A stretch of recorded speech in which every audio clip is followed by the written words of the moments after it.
우리가 신앙생활이 참 중요합니다. 신앙생활을 어떻게 하느냐가 참 중요한데. 근데 이 신앙생활 하면서 우리 신앙생활이 바르게 신앙생활이 되기까지는 분명한 개념, 그 개념을 가져야 하는데 그 개념이 무엇이냐? 교회가 무엇인가를 알아야 한다라는 거예요. 그리고 교회를 아는 것 그 자체는 성경을 통해서 우리에게 또한 말씀하신 바가 무엇이냐? 가정이 무엇인가를 알아야 한다라는 것입니다. 그래서 가정이 무엇인가를 바르게 할 때 가정이 바르게 세워질 뿐만 아니라 교회가 바로 세워진다라는 것을 보게 되어지죠. 그러나 요즘 결혼에 이르는 청년들을 보게 되면 결혼을 왜 해야 하는지를 모를 때가 있고 또한 심지어 결혼이 뭐냐라고 하면 모르는 청년들이 참 많습니다. 그리고 더불어 가정이 뭐냐라고 물어보면 모르는 청년들이 참 많아요. 그리고 심지어 더 안타까운 것은 알려고 하지도 않는다라는 얘기예요. 무슨 얘기냐? 결혼을 해도 서로 간의 그 감정이 중요한 것이지 그런 것을 꼭 알아야 되느냐라고 그렇게 이야기를 해요. 그런 가정 가운데 배우자를 선택하는 것도 여러분 그런 것 같습니다. 배우자를 선택하는 일에 있어서 특별히 배우자의 외모, 재력, 또한 직업에 대한 그 부분, 또한 학벌이 무엇인가에 대한 그 부분을 많이 언급합니다. 또한 요즘은 부모의 그 재력과 부모의 직업이 무엇이냐 그것 또한 중요하게 생각한다라고 합니다. 그리고 이와 같은 이 모든 것이 충족이 되어졌을 때 비로소 그 결혼 생활이 힘들지 않고 이 모든 것이 충족이 좀 되어야 비로소 행복하다라고 그렇게 이야기를 해요.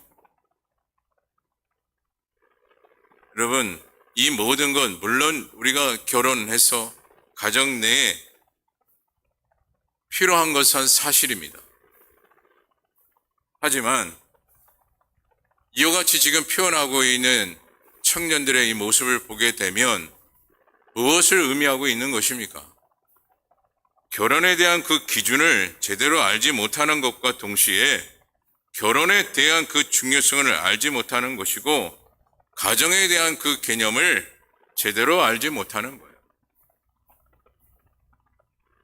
여러분, 결혼에 있어서 배우자의 외모가 그렇게 중요하던가요?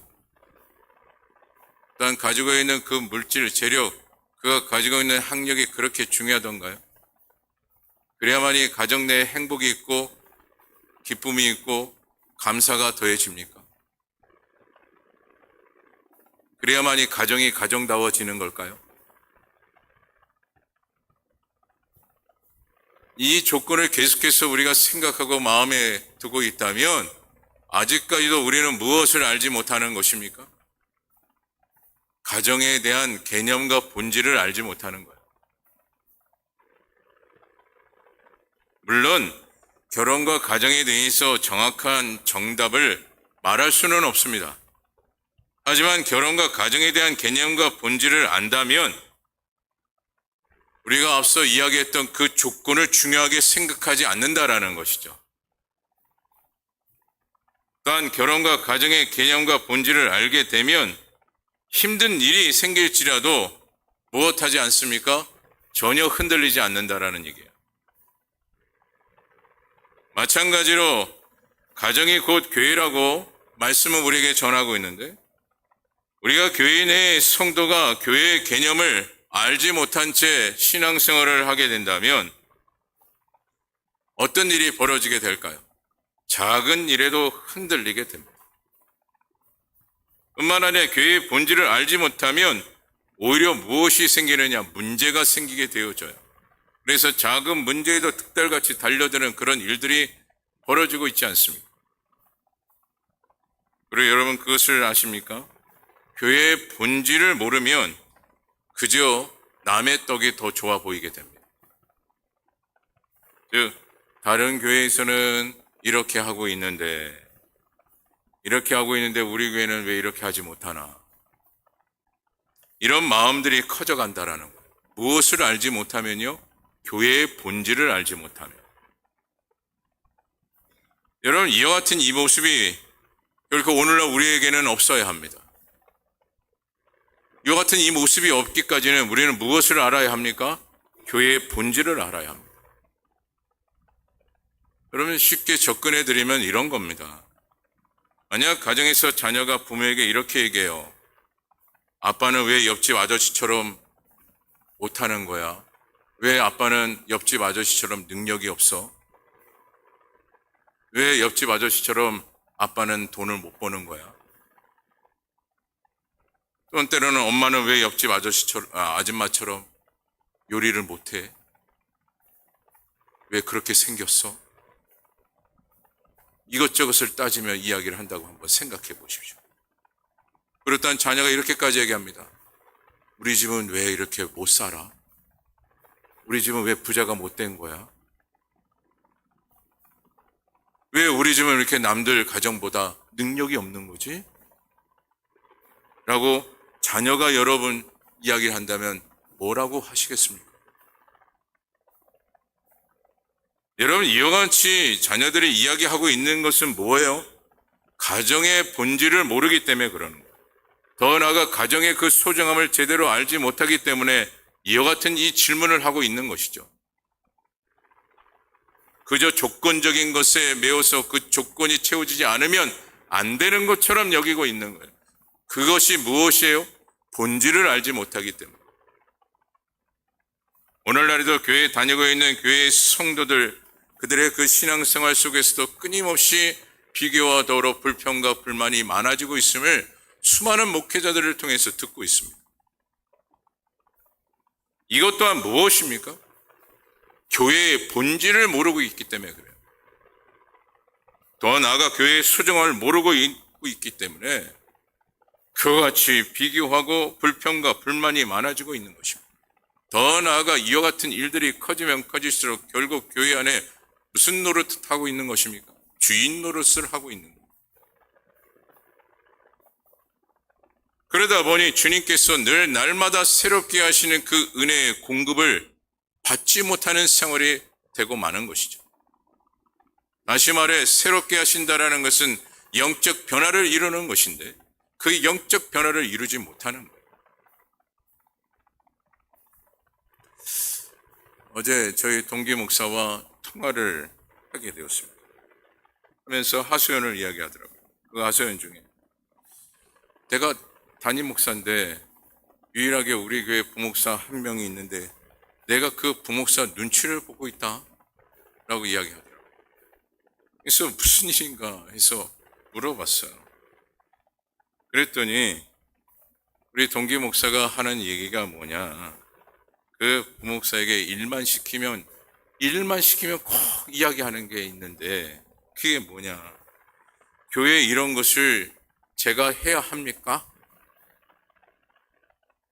이런 일을 목회자가 해도 되는 겁니까? 라고 질문을 한대요. 그래서 저희 동기 목사가 하도 기가 막혀서 어제는 그랬답니다.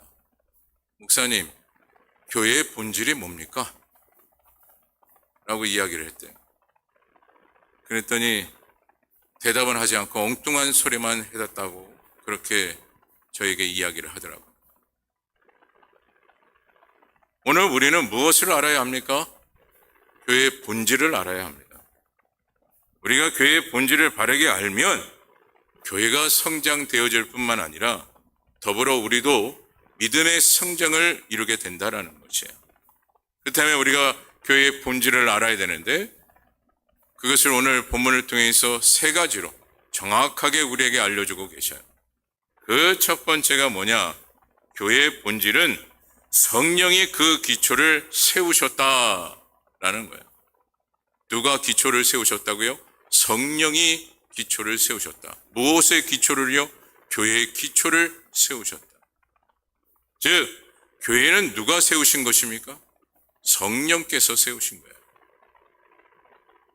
그리고 지금도 여김없이 말씀과 더불어 목회자에게 사명을 주고 교회를 세워가도록 하나님께서 주장하고 계시다라는 것이죠. 제가 박사학위 논문을 썼던 한 논문이 있는데 그 논문을 쓰면서 참 힘들게 썼다 늘 이야기해요.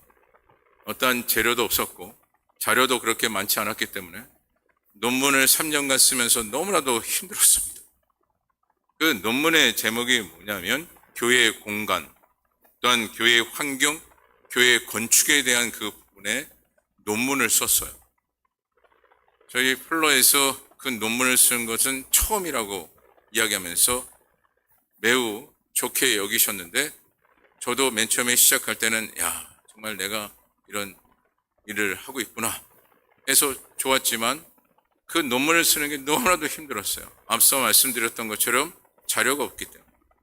자료가 없으니까 건축하는 교회마다 제가 시간이 되면 다 찾아다니며 그 목사님들과 대화를 나누는 것이었습니다. 그리고 교회를 찾아가서 리서치를 조사하는데 한 교회에 제가 리서치 조사하면서 마음이 답답하기도 하고 속상하기도 하고 그런 마음을 갖게 되었습니다. 그 교회 한 교회를 제가 찾아가서 탐방을 하면서 그 교회에 목회하고 계시는 담임 목사님에게 질문을 했어요. 리서치 조사기 때문에. 목사님, 교회를 어떻게 세우게 되셨고 또한 교회 건물을 건축하는 이 건축에 어떤 목적을 두고 건축을 하셨습니까? 라고 제가 질문을 했어요. 논문을 써야 하기에. 그런데 그 질문을 듣자마자 이 목사님이 대답은 안 하시고 갑자기 한 분 장로님을 막 불러내시는 거예요. 그러면서 저에게 하시는 말씀이 목사님, 이 장로님이 다 아십니다. 이 건물을 다 장로님이 세우셨으니까 다 아실 겁니다. 이렇게 말씀하시더라고요. 저는 개인적으로 그 목사님의 말에 매우 실망을 했어요. 왜냐? 교회의 환경을 만든다라는 것은 목회자의 목회와 매우 밀접한 관계가 있는 것인데 지금 장로님 한 분이 다 하셨다라고 이 목사님이 얘기하신다라는 것 그 자체가 너무나도 황당했습니다. 그러면서 문득 생각했던 것은 이 교회는 장로님 한 분이 목회를 하셨구나 라고까지 마음이 들기 시작을 했어요. 그러면서 마음이 참 무거웠습니다. 그리고 그 목사님에게 실망이 되었던 것은 두 가지였어요. 하나는 목사님이 목회자의 그 사명을 감당하는 일에 있어서 교회의 본질을 아직까지도 모르고 계시는 거예요. 그리고 또 한 가지는 인간의 재주로 하나님의 영광을 가리고 있구나 라는 생각을 갖게 되었습니다. 여러분, 교회의 본질은 교회의 모든 시작과 끝이 누구임을 고백을 해야 합니까? 하나님이심을 우리는 고백해야 합니다. 즉 성령께서 일하심을 우리는 고백해야 된다라는 거예요. 교회의 모든 것을 주장하시는 분이 주님이심을 우리는 진실로 고백해야 하고 또한 우리는 그저 하나님의 사용되는 도구일 뿐 그 이상이 아니며 더 나아가 인정받는 도구가 되기 위하여 최선을 다하는 자가 되어져야 한다라는 것이죠. 그랬을 때 하나님께서는 우리에게 무엇 하십니까? 큰 상급의 은혜를 베풀어 주셔요. 그리고 더불어 우리가 해야 할 그 모든 사명, 그 사명을 감당하는 노력과 헌신 속에 무엇이 임하게 됩니까? 기쁨과 감사가 임하게 되는 것입니다. 그래서 오늘 이 자리에 있는 우리 모든 성도님들은 교회의 본질, 특별히 첫 번째 알려주고 있는 이 메시지, 성령께서 모든 것을 세우고 계시다라는 것. 이것을 여러분들이 꼭 기억하시고 교회의 본질을 바르게 깨달아 이제는 하나님의 영광을 가리우는 자가 아니요 영광을 높여 세울 수 있는 주의 종들이 다 되어지기를 간절히 바랍니다. 우리는 도구일 뿐 주님 앞에 도구로 사용받을 뿐 그 이상이 아니라는 것. 이것을 우리는 꼭 기억하셔야 돼요. 모든 것은 다 주님께서 이루시는 것입니다. 주님께서 행하실 때 그 모든 것이 바로 은혜가 되어지는 것이고 또한 하나님 앞에 온전히 영광이 되어지는 것이에요. 그리고 뿐만 아니라 모든 사역의 모든 일을 감당할 때마다 감사로 고백이 되어지는 것이죠. 특별히 사도행전 2장 38절에 보게 되면 이와 같이 말씀을 합니다. 사도행전 2장 38절 말씀 우리 다 같이 한 목소리를 함께 읽어봅니다. 시작. 느로가 이르되 너희가 회개하여 각각 예수 그리스도의 이름으로 세례를 받고 죄 사함을 받으라. 그리하면 성령의 선물을 받으리니. 아멘. 아멘. 이처럼 우리는 무엇을 선물로 받았습니까? 성령을 선물로 받았어요. 그러기에 우리는 어떤 성장이 이루어져야 할까요? 바른 성장이 이루어져야 합니다. 근데 이 성장의 이 과정은 결국 모든 것이 누구의 손길로 이루어진다라는 것을 말씀합니까? 주님의 손길로. 성령을 우리가 선물로 받았지만 성령을 받았다라는 것은 오늘날 우리의 인생의 처음과 끝을 누가 주장하신다라는 겁니까? 주님께서 주장하신다라는 거예요. 그래서 우리는 무엇 받아야 합니까? 성령 충만한 은혜를 받아야 합니다. 성령 충만한 은혜에 대한 이 갈급함이 우리에게 있어야 되는 것이에요. 왜냐? 성령 충만한 은혜를 받는다라는 것은 오직 하나님의 뜻대로 살겠다라는 거예요. 다시 말해 하나님의 도구가 되겠다라는 거예요. 그래서 우리는 무엇을 고백해야 합니까? 성령 충만한 은혜를 고백해야 하고 성령 충만한 은혜를 받아야 하는 것이에요. 그랬을 때 오늘 우리가 교회의 본질인 하나님의 뜻을 바르게 세우는 것입니다.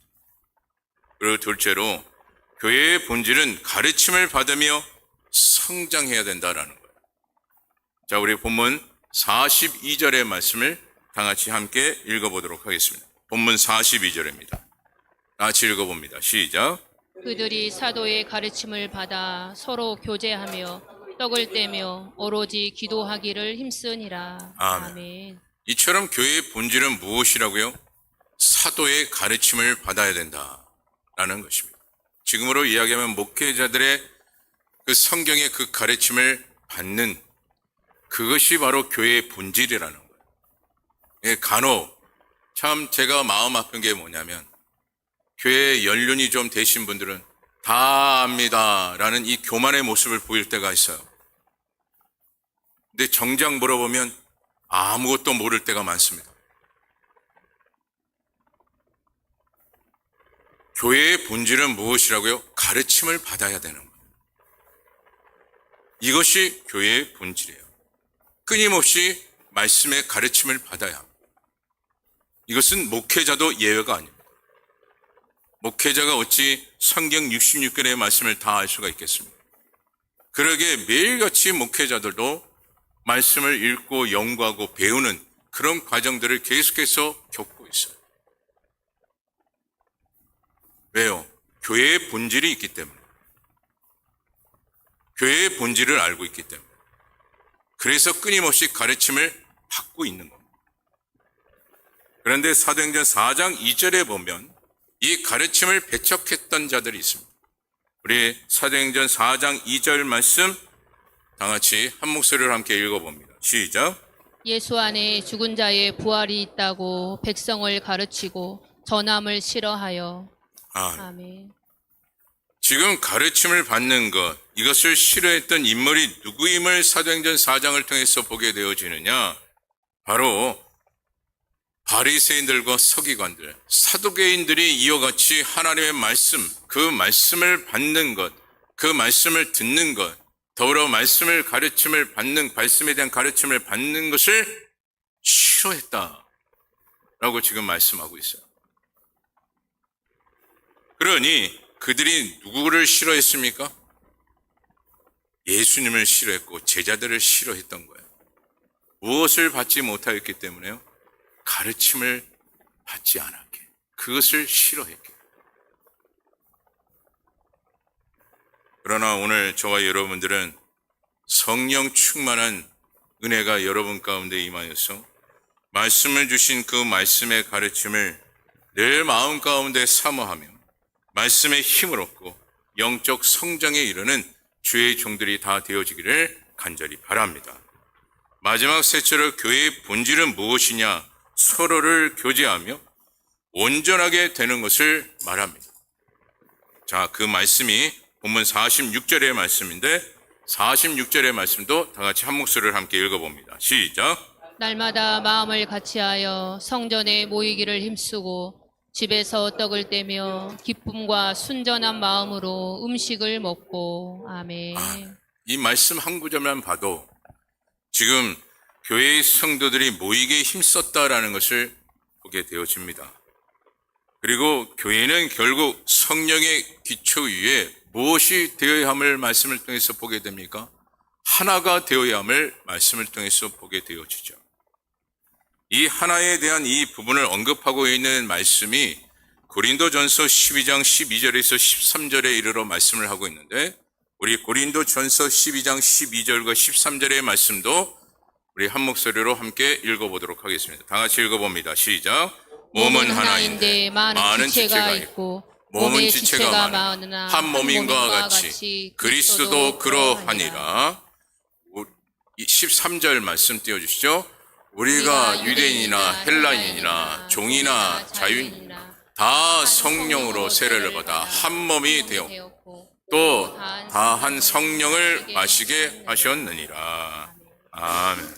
이와 같이 우리가 교회의 본질을 아는 자가 되어진다면 주님께서 우리와 하나 되기를 원하시는 것처럼 오늘 우리도 무엇 되기를 힘써야 됩니까? 하나 되기를 힘써야 합니다. 즉 하나님께서 뜻을 이루시고자 하는 그 목적 앞에 하나가 되기 위한 그런 모습이 오늘 교회의 모습이 되어져야 하고 성도의 모습이 되어져야 한다는 거예요. 하나님께서 특별히 우리 북평상강교회를 통해서 근본 새 생명 축제를 향한 사역의 뜻을 세워주셨어요. 그렇다면 이 일에 우리가 무엇하는 자가 되어져야 할까요? 하나된 자로서 함께 할 수 있는 자가 되어져야 합니다. 왜요? 이것이 교회의 본질이기 때문에.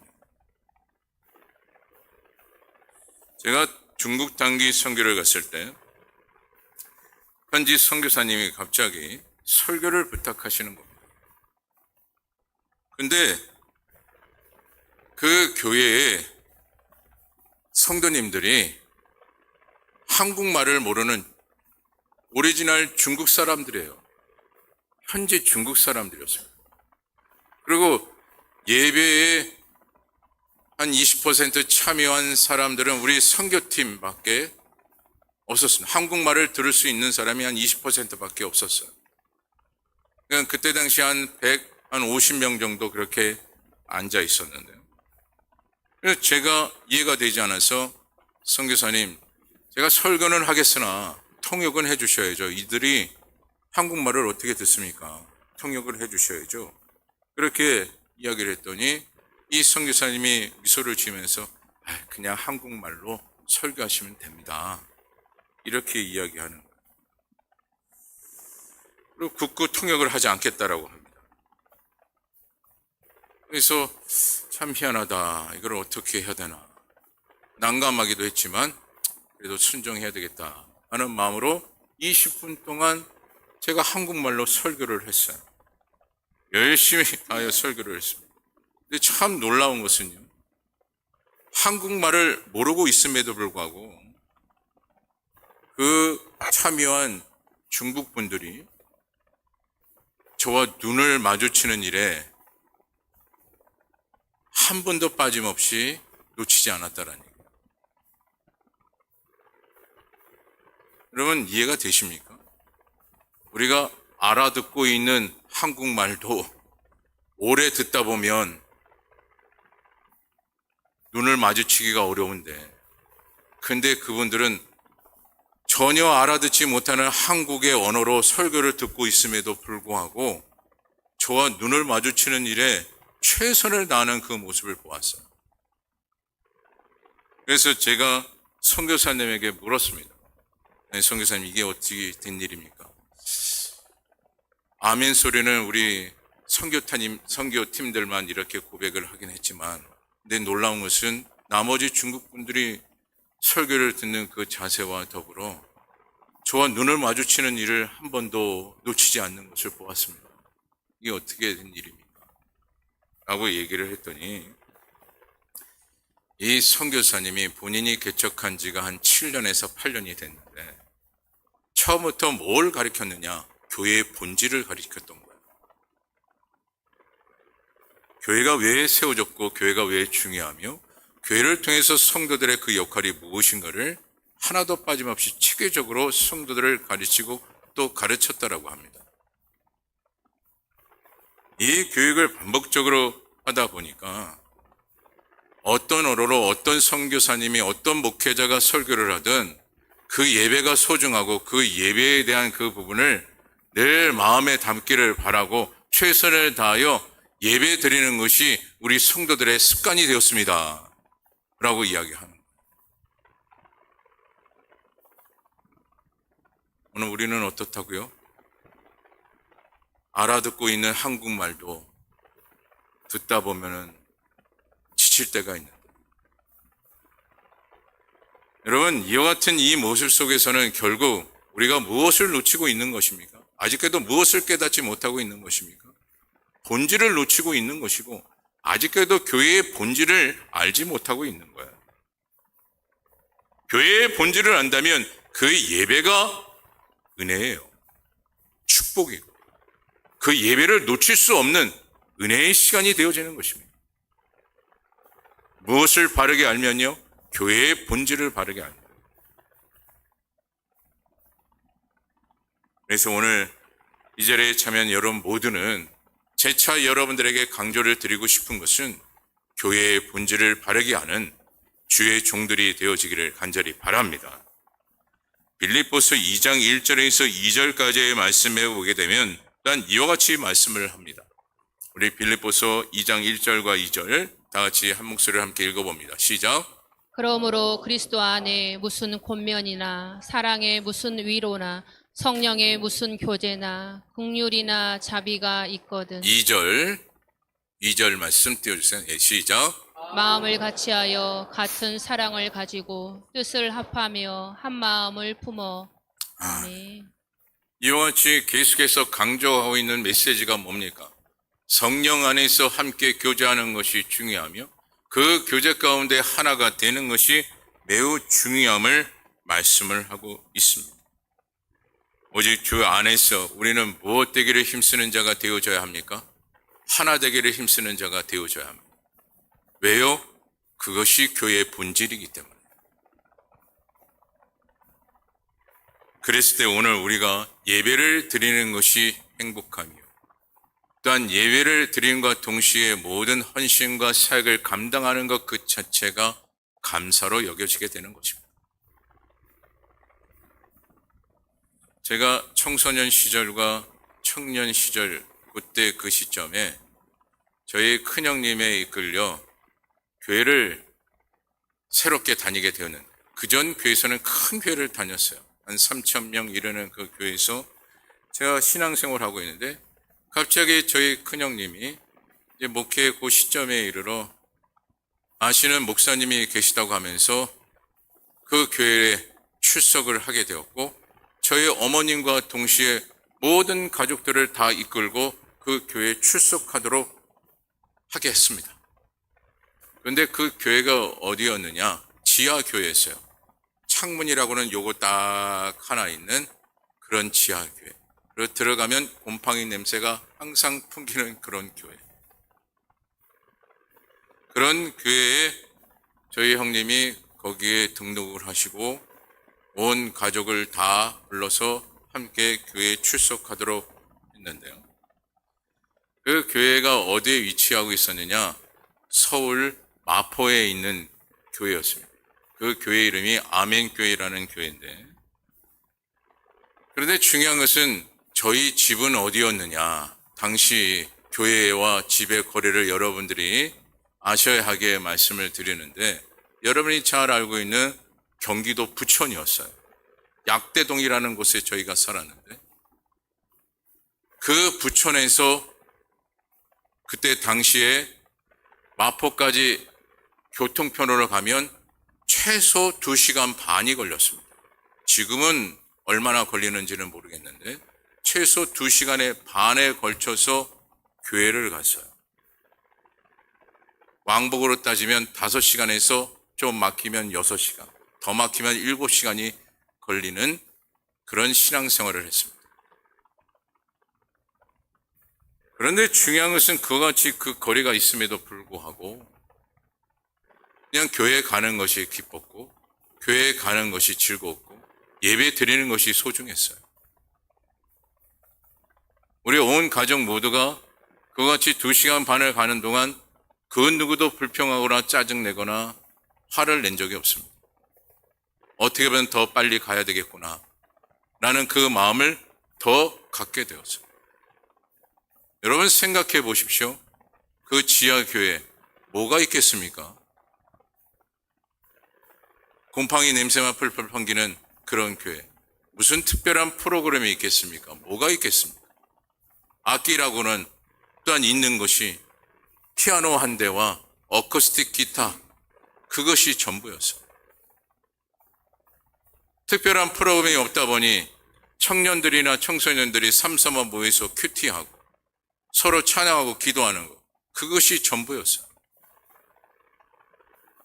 그렇게 기타 하나 들고 또한 앞에 나가서 노방 전도하는 것, 그것이 전부였어요. 그런데 그 시간이 너무나도 행복한 겁니다. 그 시간이 너무나도 즐겁습니다. 그 이유는 뭐냐면 그 당시에 그 개척을 하셨던 그 목사님이 저희 형님과 더불어 온 가족을 교육을 시키시고 양육을 시키시는 그 과정 가운데 반복적으로 또한 빠지지 않고 가르쳤던 것이 무엇이냐? 교회의 본질이었어요. 교회의 본질이 분명히 세워지다 보니 거리가 문제가 아니었습니다. 그냥 교회 가는 것이 소중했어요. 예배 드리는 것이 소중했어요.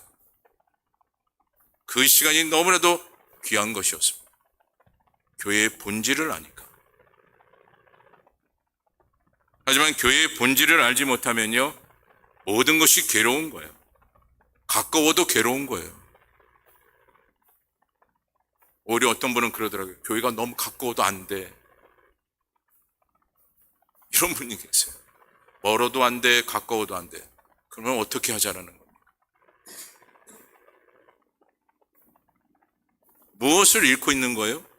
교회의 본질을 잃고 있는 거예요.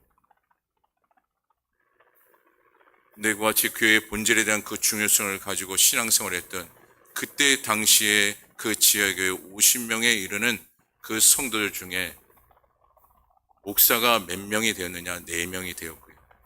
선교사가 2명이 배출이 되었고, 또한 그 50명 중에서 목회자 사모가 2명이 되었습니다. 거의 약 20%가 주의 사역을 감당하는 사람들이 되었습니다. 저는 이와 같은 이 결과는 교회의 본질이 바르게 세워졌기에 가능했다라고 봅니다.